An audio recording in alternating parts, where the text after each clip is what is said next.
Assalomu alaykum obunachilar. Mana bu zamek kulkasini olganimga hali uncha ko'p bo'lmadi. Mana bitta, ikkita, uchta, to'rtta, mana bu yoqdan bitta, mana 5 ta yangi nima tanacha chiqardi. Zamek kulkasi o'zi beozor gul. Buni uncha parvarish qiyin emas.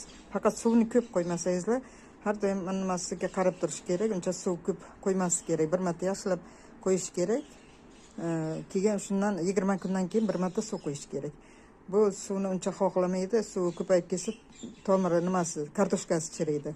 Agar kartoshkasi chirimasa, muammosi bo'lmasa, bu har doim shunday ko'zlaringizni quvontirib, detkachalab berib, katta bo'lib ketaveradi. Har yil tuvagini bir marta almashtirish kerak yosh zamek kulkaslaringini. Kattaroqlarnikini ustidagi qumini olib, yangi qumdan solish kerak. Ozuqasini berib turish kerak. Agar qumni almashtirsangiz, agar qumini almashtirsangiz, bir oygacha ozuqa bermasangiz bo'ladi. Shunaqa zamek kulkasi o'zi beozor gul. Juda oson o'stirish.